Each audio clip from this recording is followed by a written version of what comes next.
Hi, I'm Annie Fitzsimmons. I'm legal counsel to the Washington Realtors. All across our country and all across our state, people are having trouble making ends meet. People you never would have thought would have financial difficulties are having financial difficulties to the extent that they can't make their mortgage payments. The Washington State Legislature is aware of the trouble that was simmering through our state, and in response, they passed an act called the Foreclosure Fairness Act. Once passed by the legislature, Governor Gregoire signed the act into law, and now the new law is available as of July 22nd of 2011. And if you're struggling making your house payments, this law will give you a fighting chance to stay in your home, if that's your choice to do so. If you choose not to stay in your home, or you just can't make ends meet, and you have to sell your home or get out from underneath the mortgage, this law gives you avenues to make that happen as well. And this video will introduce you to the processes made available through the new law and how it can benefit you as a distressed homeowner.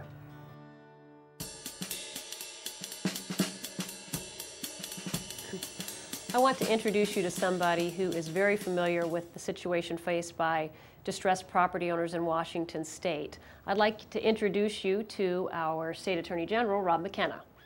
Thank you for having me. I appreciate it, Annie. Thank you so much for being here. It means a lot. Absolutely. We're making a video today to help to assist homeowners who are financially distressed and having trouble making their house payments.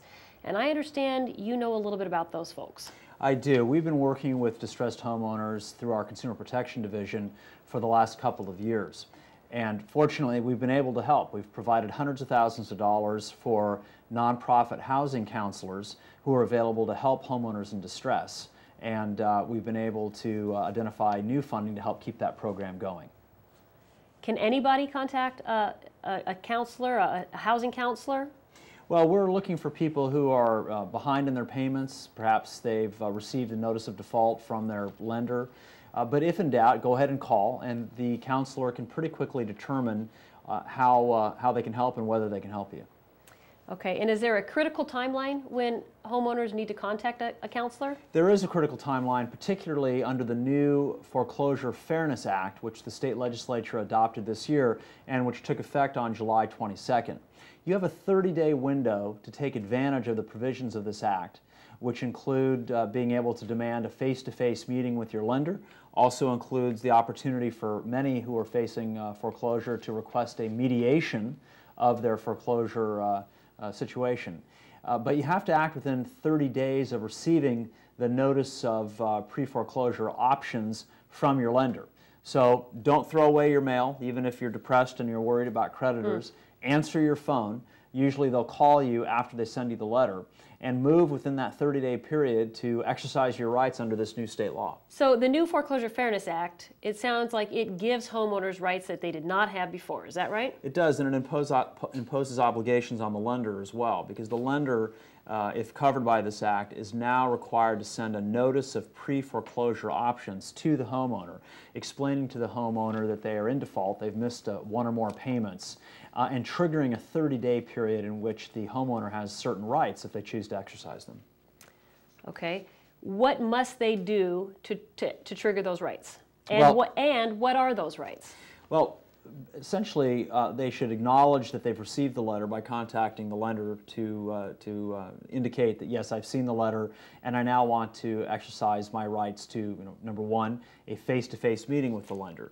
And although this is an uncomfortable situation for some borrowers, I urge them to take advantage of the opportunity to sit down face-to-face with the lender. Number two, many homeowners will be able to request a mediation with a neutral third-party mediator trying to mediate some resolution short of foreclosure, some alternative to foreclosure for the homeowner and the lender. And there are home ownership counselors who are available, who are HUD certified, they're federally certified, and are nonprofit, who can help you walk through this process as a homeowner who's in default. If I'm a homeowner in default, it seems a little intimidating to contact my lender. Now, why would I want to contact my lender? Aren't they just going to tell me to pay my mortgage payment? Most lenders are interested in working out some resolution. They of course, do want you to make your payments if you can, and that's the best thing for you to do if you can. But mostly we're talking about people who are missing payments because they can't afford to make them. Perhaps they've lost a job or they've had their income reduced in some other way, but for whatever reason they have begun defaulting on their home payments. Nevertheless, the lender has options available to it other than foreclosing on the home, and as a homeowner, you need to know what those are. So rather than having you walk into the lender by yourself, we encourage you to take advantage of the availability of these nonprofit housing counselors who can lay out your options for you and can help you understand what your rights are. They can help prepare you for that meeting with the lender that you ask for face-to-face, and if you end up going into mediation, they can help prepare you for the mediation as well. So let's assume that the homeowner wants to stay in the home. I'm sure there are some options available. And there may be cases when a homeowner can't stay in the home. Is that right? Sure. There are going to be times where it's not possible for the homeowner to stay in the home because they simply can't afford to make any kind of payments, even if they're restructured. But the first thing to do is to find out whether or not you as a homeowner might qualify for a loan modification. Okay. This is where the lender might agree to stretch out the repayment period, reduce the interest rate, or take other steps that will lower your monthly payment so it might be affordable to you. One of the reasons to talk to a nonprofit housing counselor is to figure out whether you might be a good candidate for a modified loan. Okay.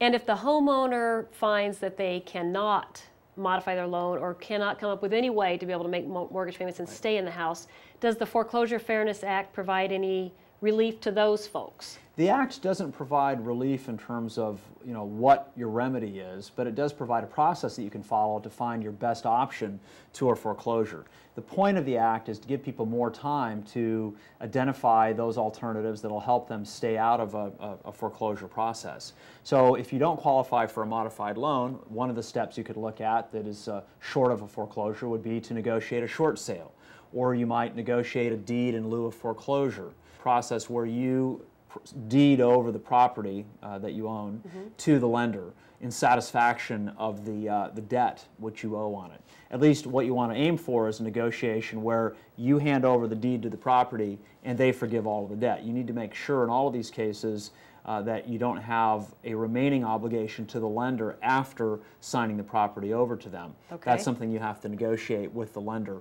but that's what your goal would be in this case. Okay. That's a deed in lieu. You also mentioned a short sale. What's a short sale? A short sale is another alternative to foreclosure where the property is sold and the proceeds are less than the amount of the debt, but are paid or transferred over to the lender in satisfaction of the debt which is owed, even though it won't be the full amount of the outstanding mortgage debt. Okay. Again, you want to negotiate a short sale in advance with the lender so that they are willing to accept under the right conditions that that partial payment in exchange for letting you out from under the debt obligation as a whole. Right. Okay, so if the homeowner is going to lose their home anyway, why would they want to go through the process of either a deed in lieu or a short sale? Well, for one thing, a deed in lieu or short sale can be faster so that you don't get drugged through the long foreclosure process. Number two, it's a lot less public than having your home foreclosed. Number three, it might do less damage to your credit rating than a full-blown foreclosure was. It might also help you avoid bankruptcy. And finally, and perhaps most importantly, you have some leverage with the lender when you have haven't gone into foreclosure yet. Because once the foreclosure process is underway, their goal is to have you leave that house and get that house back so they can resell it as quickly as possible. They want you out of there as fast as possible.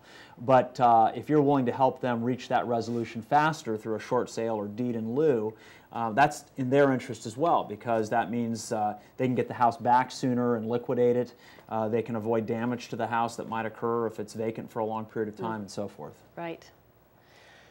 Are there risks then to the deed in lieu or the short sale? You mentioned the making sure that you get out from underneath the remaining obligation. What are you talking about there? Well, the biggest risk from a short sale or deed in lieu of foreclosure to the homeowner is that they'll no longer have the property, but they'll still have some of the debt hanging over their head from the mortgage. Okay. So what your goal is to negotiate transfer of the property back to the lender in exchange for forgiveness of all the debt, or at least as much of it as possible. You want to make sure you understand whether or not you will have any remaining obligation to the lender once this process is completed. One term that I hear frequently in the real estate industry is a short sale negotiator. Are you familiar with that? I am. A short sale negotiator is someone who represents the homeowner in the short sale and attempts to get the best deal they can for them. But they have to have certain qualifications to play that role. Is there a short sale negotiator license? There isn't a license for a short sale negotiator, but under state law, the negotiator should be licensed as an attorney, as a licensed real estate broker, or as a Washington loan originator to really be qualified to perform this role. Okay. How does a homeowner contact the HUD housing counselors? We have a 1-800 number. It's actually 877-894-HOME or 877-894-4663. So the simplest thing to do is to pick up the telephone and to call the Washington Homeownership Information Line to be connected to one of the nonprofit agencies who provides these counseling services. Excellent.